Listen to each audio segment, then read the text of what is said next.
Welcome back. I hope ನೀವೆಲ್ಲರೂ ಚೆನ್ನಾಗಿದ್ದೀರಾ ಅಂತ ಭಾವಿಸ್ತಾ ಇವತ್ತಿನ ವ್ಲಾಗ್ನ ಶುರು ಮಾಡ್ತಾ ಇದ್ದೀನಿ. ಯಾರೆಲ್ಲ ಹೊಸದಾಗಿ ನನ್ನ ವಿಡಿಯೋ ನೋಡ್ತಾ ಇದ್ದೀರೋ, ನನ್ನ ಹೆಸರು ಸಂಗೀತ. ನಾನು ಅಮೇರಿಕಾದಿಂದ ಕನ್ನಡ ವ್ಲಾಗ್ಸ್ನ ಮಾಡ್ತೀನಿ. ದಯವಿಟ್ಟು ನನ್ನ ಚಾನಲ್ಗೆ ನೀವು ಸಬ್ಸ್ಕ್ರೈಬ್ ಮಾಡ್ಕೊಳ್ಳಿ. ಹಾಗೆ ನಿಮ್ಮ ಪ್ರೀತಿಯ ಕನ್ನಡತೆಯನ್ನು ಹರಸಿ ಮತ್ತು ಹಾರೈಸಿ ಅಂತ ಕೇಳ್ಕೊಳ್ತೀನಿ. ಸೊ ನೋಡ್ತಾ ಇದ್ದೀರಾ ಅಲ್ವಾ, ನಮ್ಮದು ಗಣೇಶ ಹಬ್ಬದ ಪ್ರಿಪ್ರೇಷನ್ ಹೇಗೆ ನಡೀತಾ ಇದೆ ಅಂತ. ನಾವು ಎಲ್ಲ ಹಬ್ಬಗಳನ್ನು ತುಂಬ ಸಿಂಪಲ್ಲಾಗೇ ಮಾಡ್ತೀವಿ. ನಾನು ಯೂಶ್ವಲಾಗಿ ಹೊರಗಡೆಯಿಂದ ತರ್ತಾ ಇದ್ದೆ ಗಣೇಶನ, ಬಟ್ ಈ ವರ್ಷ ನನಗೆ ಸ್ವಲ್ಪ ಲೇಟ್ ಆಯಿತು ಸ್ಟೋರ್ಗೆ ಹೋಗೋದಕ್ಕೆ. ಹಾಗಾಗಿ ನನಗೆ ಯಾವುದೇ ಸೈಜಲ್ಲಿ ಗಣಪ ಸಿಗಲಿಲ್ಲ. ಹಸ್ಬೆಂಡ್ ಹೇಳಿದರು, ನನ್ನ ಮನೆಯಲ್ಲೇ ಮಾಡಿಕೊಡ್ತೇನೆ ಬಿಡು ನಿನಗೆ ಈ ವರ್ಷ ಅಂತ ಹೇಳಿ ಮಾಡ್ತಾಯಿದ್ದಾರೆ. ನಮ್ಮ ಮಗನೂ ಅವ್ರಿಗೆ ಹೆಲ್ಪ್ ಮಾಡ್ತಾಯಿದ್ದಾನೆ. ಸೊ ನಾವು ಅಮೇರಿಕಾದಲ್ಲಿದ್ದರೂ ಕೂಡ ನಮ್ಮ ಭಾರತದಲ್ಲಿ ಆಚರಣೆ ಮಾಡೋವಂಥ ಎಲ್ಲ ಹಬ್ಬಗಳನ್ನು ನಾವು ಇಲ್ಲಿ ಕೂಡ ಸೆಲೆಬ್ರೇಟ್ ಮಾಡ್ತೀವಿ. ಇಲ್ಲಿ ಮೋಸ್ಟ್ ಇಂಡಿಯನ್ಸು ಅದನ್ನು ಫಾಲೋ ಮಾಡೇ ಮಾಡ್ತಾರೆ. ಸೊ ಹಾಗೆಯೇ ನಮಗೆ ಹಬ್ಬಕ್ಕೆ ಬೇಕಾಗುವಂಥ ಎಲ್ಲ ಪದಾರ್ಥಗಳಾಗಿರ್ಬೋದು, ಡೆಕೋರೇಷನ್ ಐಟಮ್ಸ್ ಆಗಿರ್ಬೋದು, ಎಲ್ಲದನ್ನು ನಮಗೆ ಇಲ್ಲಿ ಇಂಡಿಯನ್ ಗ್ರಾಸರಿ ಸ್ಟೋರ್ಸಲ್ಲಿ ಸಿಗುತ್ತೆ. ಸೊ ಇವಾಗ ಗಣೇಶ ಹಬ್ಬ ಅಲ್ವಾ, ಮೋಸ್ಟ್ ಇಂಡಿಯನ್ ಗ್ರಾಸರಿ ಸ್ಟೋರ್ಸಲ್ಲಿ ಗಣೇಶ ಇದ್ದೇ ಇರುತ್ತೆ. ಅಂದರೆ ಕ್ಲೇ ಗಣೇಶನ ಇರುತ್ತೆ, ಅಥವಾ ಬೇರೆ ಥರದ ಮಟೀರಿಯಲಿಂದ ಮಾಡಿರೋವಂಥ ಗಣೇಶ ಕೂಡ ಇರುತ್ತೆ. ಬಟ್ ಸ್ವಲ್ಪ ಬೇಗ ಹೋಗಬೇಕಾಗುತ್ತೆ. ನಾನು ಲಾಸ್ಟ್ 1 or 2 ಡೇಸಲ್ಲಿ ಹಬ್ಬ ಇದ್ದಾಗೆ ಹೋಗಿ ತೊಗೊಳಕ್ಕೆ ಹೋದರೆ ಮೋಸ್ಟ್ಲಿ ಸಿಗಲ್ಲ, ಎಲ್ಲ ಖಾಲಿ ಆಗಿಬಿಟ್ಟಿರುತ್ತೆ. ಈ ಸಲ ನನಗೆ ಹಾಗೇ ಆಯಿತು. ಸೊ ಇದಾಗಿತ್ತು ನಮ್ಮದು ತುಂಬ ಸಿಂಪಲ್ಲಾಗಿ ನಾವು ಗಣೇಶ ಹಬ್ಬನ ಮನೆಯಲ್ಲೇ ಆಚರಣೆ ಮಾಡಿದ್ವಿ. ನಾನು ನೋಡ್ತಾ ಇರ್ತೀನಿ, ಇಂಡಿಯನ್ ವ್ಲಾಗ್ಸ್ ಆಗಿರ್ಬೋದು, ಅಥವಾ ಇಲ್ಲಿ ಅಮೇರಿಕಾದಲ್ಲಿ ನಮ್ಮ ಇಂಡಿಯನ್ಸ್ ಮಾಡೋವಂಥವ್ರು ಕೆಲವರು ತುಂಬಾ ಗ್ರ್ಯಾಂಡಾಗಿ ಮಾಡ್ತಾರೆ. ನೋಡಬೇಕು, ಮುಂದಿನ ದಿನದಲ್ಲಿ ಏನಾದರೂ ನನಗೆ ಅನುಕೂಲ ಆದರೆ ಆ ಥರ ಕೂಡ ಸೆಲೆಬ್ರೇಟ್ ಮಾಡೋಕ್ಕೆ ಟ್ರೈ ಮಾಡ್ತೀನಿ. ಸೊ ನೀವು ಇಲ್ಲಿ ನೋಡ್ತಾ ಇರೋಂಥ ಬಿಲ್ಡಿಂಗ್ ಬಂದು ಅಮೇರಿಕಾದಲ್ಲಿ ಮಿಡಲ್ ಸ್ಕೂಲ್ ಹೇಗಿರುತ್ತೆ ಅನ್ನೋದನ್ನು ನೋಡೋಣ. ಜಸ್ಟ್ ನಾನು ನಿಮಗೆ ಇದು ಸ್ಕೂಲೆಲ್ಲ ಹೇಗಿದೆ ಅಂತ ಅನ್ನೋದನ್ನು ಅಷ್ಟೇ ತೋರಿಸ್ತೀನಿ. ಮುಂದಿನ ದಿನದಲ್ಲಿ US ಅಲ್ಲಿ ಎಜುಕೇಷನ್ ಸಿಸ್ಟಮ್ ಎಲ್ಲ ಹೇಗಿದೆ ಅಂತ ಅನ್ನೋದನ್ನು ಬೇರೆ ವಿಡಿಯೋದಲ್ಲಿ ನಾನು ಡೀಟೇಲಾಗಿ ಹೇಳ್ತೀನಿ. ಸೊ ನಾನು ಏನಕ್ಕೆ ಇಲ್ಲಿ ಬಂದಿದ್ದೀನಿ ಇವತ್ತು ಅಂತ ಹೇಳೋದಾದರೆ, ನಮ್ಮ ಮಗ ಇರೋದು ಎಲಿಮೆಂಟ್ರಿ ಸ್ಕೂಲಲ್ಲಿ, ಬಟ್ ಅವನಿಗೆ ಕರಾಟೆ ಕ್ಲಾಸ್ ನಡೆಯುತ್ತೆ ಇಲ್ಲಿ. ವೀಕ್ಲಿ 2 times ನಾವು ಇಲ್ಲಿ ಬರ್ತೀವಿ. ಇನ್ನೂ 2 ಕ್ಲಾಸಸ್ನ ಇಲ್ಲಿ ಕರಾಟೆ ಏನು ಹೇಳ್ಕೊಡ್ತಾರಲ್ಲ ಆ ಟೀಚರ್ ಮನೆಯಲ್ಲಿ ನಡೆಯುತ್ತೆ. ಸೊ ಹಾಗಾಗಿ ಅಲ್ಲಿ ಕೂಡ ಹೋಗಿರ್ತೀವಿ. ಈ ಥರ ಕ್ಲಾಸಸ್ ಎಲ್ಲ ಬಂದುಬಿಟ್ಟು ಆಫ್ಟರ್ ಸ್ಕೂಲ್ ಹಾರ್ಸ್ ನಡೆಯುತ್ತೆ. ಅಂದರೆ ಇಲ್ಲಿ ಸ್ಕೂಲ್ ಆಲ್ಮೋಸ್ಟ್ 4 o'clock ಹಾಗೆ ಮುಗಿಯುತ್ತೆ. ಅದಾದಮೇಲೆ ಯಾರೇ ಏನೇ ಕ್ಲಾಸ್ ಮಾಡಬೇಕಂತಂದ್ರೂ ಸ್ಕೂಲಿಂದ ಪರ್ಮಿಷನ್ ತೊಗೊಂಡಿರ್ತಾರೆ. ಸೊ ಹಾಗಾಗಿ ಯಾವುದೇ ಥರ ಕ್ಲಾಸಸನ್ನು ಮಾಡೋದಕ್ಕೆ ಅವ್ರಿಗೆ ಅವಕಾಶ ಮಾಡಿಕೊಡ್ತಾರೆ. ಸೊ ನೋಡ್ತಾ ಇದ್ದೀರಾ ಅಲ್ವಾ, ನಾನು ಹೇಳ್ದಾಗೆ ಇದು ಮಿಡಲ್ ಸ್ಕೂಲ್. ಇಲ್ಲಿ ಮಿಡಲ್ ಸ್ಕೂಲ್ ಅಂತಂದರೆ 6th, 7th, 8th ಗ್ರೇಡ್ ಮಾಡ್ತಾರೆ. ಅದಾದಮೇಲೆ ಹೈಸ್ಕೂಲ್ ಅಂತ ಬರುತ್ತೆ. ಸೊ ಇಲ್ಲಿ ಎಜುಕೇಷನ್ ಬಗ್ಗೆ ಬೇಸಿಕ್ಕಾಗಿ ಹೇಳೋದಾದರೆ ಪ್ರೈವೇಟ್ ಆ್ಯಂಡ್ ಪಬ್ಲಿಕ್ ಸ್ಕೂಲ್ಸ್ 2 ಆಪ್ಷನ್ಸೇ ಇರುತ್ತೆ.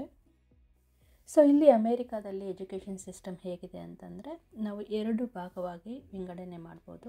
ಒಂದು ಪ್ರೈವೇಟ್ ಸ್ಕೂಲ್ಸ್, ಇನ್ನೊಂದು ಪಬ್ಲಿಕ್ ಸ್ಕೂಲ್ಸ್ ಅಂತ. ಪಬ್ಲಿಕ್ ಸ್ಕೂಲ್ ಅಂತಂದರೆ ನಮ್ಮೂರಲ್ಲಿ ಸರ್ಕಾರಿ ಶಾಲೆಗಳು ಇರುತ್ತಲ್ವ, ಗೌರ್ಮೆಂಟ್ ಸ್ಕೂಲ್ಸ್. ಹಾಗೆ ಪ್ರೈವೇಟ್ ಅಂತಂದರೆ ನಮ್ಮೂರಲ್ಲಿ ಪ್ರೈವೇಟ್ ಸ್ಕೂಲ್ಸ್ ಏನಿರುತ್ತಲ್ಲ ಹಾಗೇ, ಅಂದರೆ ಟ್ಯೂಷನ್ ಫೀಸ್ ಎಲ್ಲ ಇರುತ್ತೆ. ಪಬ್ಲಿಕ್ ಸ್ಕೂಲಲ್ಲಿ ಇಲ್ಲಿ ಅಂದರೆ ಏನೇನು ಫೆಸಿಲಿಟೀಸ್ ಇರುತ್ತೆ ಅಂತಂದರೆ, ಟ್ಯೂಷನ್ ಫೀಸ್ ಇರಲ್ಲ ಬೇಸಿಕ್ಕಾಗಿ, 1st ಇಂದ 12th ಗ್ರೇಡ್ವರೆಗೂ. ಸೊ ನಮ್ಮ ಭಾರತದಲ್ಲಿ ಆದರೆ ಸರ್ಕಾರಿ ಶಾಲೆಗಳನ್ನ ಹೇಗೆ ನಡೆಸ್ಕೊಂಡು ಹೋಗ್ತೀವಿ ಹೇಳಿ? ನಾವು ಸರ್ಕಾರಕ್ಕೆ ಕಟ್ಟುವಂಥ ತೆರಿಗೆ ಹಣದಿಂದ ಅಲ್ವಾ. ಸೊ ಅದೇ ಥರ ಅಮೇರಿಕಾದಲ್ಲಿ ಕೂಡ ಪಬ್ಲಿಕ್ ಸ್ಕೂಲ್ಸ್ ರನ್ ಆಗೋದು ಟ್ಯಾಕ್ಸ್ ಪೇಯರ್ಸ್ ಮನಿಯಿಂದ. ಸೊ ನಮ್ಮ ಇಂಡಿಯಾದಲ್ಲಿ ನಾವು ಪ್ರೈವೇಟ್ ಸ್ಕೂಲ್ಸ್ಗೆ ಹೋಗಬೇಕು ಅಂತಂದರೆ ಟ್ಯೂಷನ್ ಫೀಸ್ ಜಾಸ್ತಿ ಇರುತ್ತಲ್ವ, ಹಾಗೆಯೇ ಅಮೇರಿಕಾದಲ್ಲಿ ಕೂಡ ನಾವು ಪ್ರೈವೇಟ್ ಸ್ಕೂಲ್ಸ್ಗೆ ಹೋಗಬೇಕಂತಂದರೆ ಟ್ಯೂಷನ್ ಫೀಸ್ ತುಂಬಾ ಜಾಸ್ತಿ ಇರುತ್ತೆ. ಇಲ್ಲಿ ಅಮೇರಿಕಾದಲ್ಲಿ ಮೋಸ್ಟ್ ಫ್ಯಾಮಿಲೀಸ್ ಪಬ್ಲಿಕ್ ಸ್ಕೂಲ್ಸ್ಗೆ ಕಳಿಸ್ತಾರೆ ಮಕ್ಕಳನ್ನೆಲ್ಲ ಸ್ಕೂಲ್ಗೆ. ಏನಕ್ಕೆ ಅಂತಂದರೆ ಕರಿಕ್ಯುಲಮ್ ಕಂಪೇರ್ ಮಾಡಿದಾಗ ಪ್ರೈವೇಟ್ ಮತ್ತು ಪಬ್ಲಿಕ್ ಸ್ಕೂಲ್ಸ್ ಅಷ್ಟೊಂದು ಡಿಫ್ರೆನ್ಸ್ ಏನೂ ಇರಲ್ಲ. ಸೊ ನನಗೆ ಗೊತ್ತಿರೋ ಮಟ್ಟಿಗೆ ಇಲ್ಲಿ ಪ್ರೈವೇಟ್ ಸ್ಕೂಲಲ್ಲಿ ಎಕ್ಸ್ಟ್ರಾ ಕರಿಕ್ಯುಲರ್ ಆ್ಯಕ್ಟಿವಿಟೀಸ್ನ ಜಾಸ್ತಿ ಮಾಡ್ತಾರೆ compare to public schools. So ಇಲ್ಲಿ ಸ್ಕೂಲ್ ಸಿಸ್ಟಮ್ನ ಹೇಗೆ ಡಿವೈಡ್ ಮಾಡ್ತಾರೆ ಅಂತಂದರೆ, ಪ್ರೀ ಸ್ಕೂಲಿಂದ ಸ್ಟಾರ್ಟ್ ಆಗುತ್ತೆ. ಅಂದರೆ ಬಿಲೋ 5 years ಇರೋ ಮಕ್ಕಳಿಗೆಲ್ಲ ಪ್ರೀ ಸ್ಕೂಲ್ಗೆ ಹೋಗ್ತಾರೆ. ಈವನ್ ಡೇ ಕೇರ್ಗೆ ಹೋದರೂ ಕೂಡ ಅದನ್ನು ಇಲ್ಲಿ ಪ್ರೀ ಸ್ಕೂಲ್ ಅಂತ ಕನ್ಸಿಡರ್ ಮಾಡ್ತಾರೆ. ಸೊ ಅದು ಆದಮೇಲೆ ಬರೋದನ್ನೇ ಎಲಿಮೆಂಟರಿ ಸ್ಕೂಲ್ ಅಂತ. ಎಲಿಮೆಂಟರಿ ಸ್ಕೂಲ್ ಅಂತ ಅಂದರೆ ಏಜ್ 5 or 6 ಇಂದ ಸ್ಟಾರ್ಟ್ ಮಾಡ್ತಾರೆ ಇಲ್ಲಿ. So kindergarten first start ಆಗುತ್ತೆ, ಅಲ್ಲಿಂದ 5th ಗ್ರೇಡ್ವರೆಗೂ ಎಲಿಮೆಂಟರಿ ಸ್ಕೂಲ್ ಅಂತ ಡಿವೈಡ್ ಮಾಡ್ತಾರೆ. ನೆಕ್ಸ್ಟ್ ಬರೋದೇ middle school. 6th 7th 8th ಗ್ರೇಡ್ಸ್ನ ಮಿಡಲ್ ಸ್ಕೂಲಲ್ಲಿ ಕೆಟಗರೈಸ್ ಮಾಡ್ತಾರೆ. ಹಾಗೆಯೇ ನೆಕ್ಸ್ಟ್ ಬರೋದು ಹೈಸ್ಕೂಲ್. ಹೈಸ್ಕೂಲ್ ಅಂತಂದರೆ 9th 10th 11th 12th grades. ಹೈಸ್ಕೂಲನ್ನೇ 2 ಥರ ಡಿವೈಡ್ ಮಾಡ್ತಾರೆ. ಒಂದು ಜೂನಿಯರ್ ಸ್ಕೂಲ್, ಇನ್ನೊಂದು ಸೀನಿಯರ್ ಸ್ಕೂಲ್ ಅಂತ. ಜೂನಿಯರ್ ಸ್ಕೂಲ್ ಅಂತಂದರೆ 9th and 10th grade. Senior school ಅಂತಂದರೆ 11th and 12th grade. So ಅದು ಆದಮೇಲೆ ನಮ್ಮ ಇಂಡಿಯಾದಲ್ಲಿ ಕೂಡ ನಾವು ಬ್ಯಾಚುಲರ್ ಡಿಗ್ರಿ ಅಂತ ಹೇಳ್ತೀವಿ ಅಲ್ವಾ, 3 years ಕೋರ್ಸ್ ಆಗಿರ್ಬೋದು ಅಥವಾ 4 years ಕೋರ್ಸ್ ಆಗಿರ್ಬೋದು. ಸೊ ಇಲ್ಲಿ ಪೋಸ್ಟ್ ಸೆಕೆಂಡರಿ ಎಜುಕೇಷನ್ ಅಂತ ಹೇಳ್ತಾರೆ ಅಥವಾ ಹೈಯರ್ ಎಜುಕೇಷನ್ ಅಂತ ಹೇಳ್ತಾರೆ. ಸೊ ಬ್ಯಾಚುಲರ್ಸ್ ಡಿಗ್ರಿ ಆದಮೇಲೆ ನಾವು ಮತ್ತೆ ಫರ್ದರ್ ಸ್ಟಡೀಸ್ ಮಾಡೋದಾದರೆ ಇಂಡಿಯಾದಲ್ಲಿ ಮಾಸ್ಟರ್ಸ್ ಡಿಗ್ರಿ ಅಂತ ಹೇಳ್ತೀವಲ್ವ. ಸೊ ಇಲ್ಲಿ US ಅಲ್ಲಾದರೆ ಅದಕ್ಕೆ ಡಾಕ್ಟರೇಟ್ ಅಂತ ಕರೀತಾರೆ. ಸೊ ಇಲ್ಲಿ ಪಬ್ಲಿಕ್ ಸ್ಕೂಲ್ಸಲ್ಲಿ ನಾನು ಹೇಳ್ದಾಗೇ ಟ್ಯೂಷನ್ ಫೀಸ್ ಇರಲ್ಲ, ಹಾಗೆಯೇ ಊಟ ಕೂಡ ಫ್ರೀಯಾಗಿ ಕೊಡ್ತಾರೆ.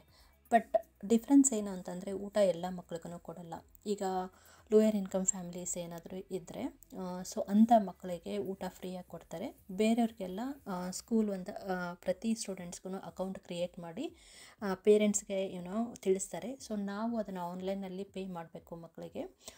ಮಕ್ಕಳು ಸ್ಕೂಲ್ಗೆ ಹೋದಾಗ ಬೆಳಗ್ಗೆ ಬ್ರೇಕ್ಫಾಸ್ಟ್ ಆಗಿರ್ಬೋದು ಮತ್ತು ಲಂಚನ್ನು ಕೆಫ್ಟೇರಿಯಾದಲ್ಲಿ ಬೈ ಮಾಡ್ಬೋದು. ಸೊ ಇಲ್ಲಿ ಕೂಡ after school hours extra curricular activities ನಡೆಯುತ್ತೆ. ಸ್ಪೋರ್ಟ್ಸ್ ಆಗಿರ್ಬೋದು, ಆರ್ಟ್ ರಿಲೇಟೆಡ್, ಮ್ಯೂಸಿಕ್ ಆಗಿರ್ಬೋದು ಅಥವಾ ಕುಕಿಂಗ್ ರಿಲೇಟೆಡ್. ಸೊ ಅದಕ್ಕೆಲ್ಲ ನಾವು ಎಕ್ಸ್ಟ್ರಾ ಪೇ ಮಾಡಬೇಕಾಗುತ್ತೆ. ಸೊ ಈ ಥರ ಆ್ಯಕ್ಟಿವಿಟೀಸ್ ಎಲ್ಲ ಲಾಂಗ್ ಟರ್ಮ್ ಇರಲ್ಲ, ಅಂದರೆ 6 weeks ಅಥವಾ 8 weeks ಪ್ರೋಗ್ರಾಮ್ಸ್ ಇರುತ್ತೆ. ಅಂದರೆ ಒಂದು ಮಗು ಒಂದು ಆ್ಯಕ್ಟಿವಿಟಿನ ಮುಗಿಸಿ ಇನ್ನೊಂದು ಆ್ಯಕ್ಟಿವಿಟಿಗೆ ಶಿಫ್ಟ್ ಆಗೋದಕ್ಕೆ ಅನುಕೂಲ ಆಗಲಿ ಅಂತ. ಐ ಹೋಪ್ ನಿಮಗೆ ಈ ವಿಡಿಯೋ ಇಷ್ಟ ಆಗಿದೆ ಅಂತ ಭಾವಿಸ್ತೀನಿ. ನಾನು ಮುಂದಿನ ವಿಡಿಯೋದಲ್ಲಿ ಸಿಗ್ತೀನಿ. ಅಲ್ಲಿವರೆಗೂ ಟೇಕ್ ಕೇರ್, ಬಾಯ್.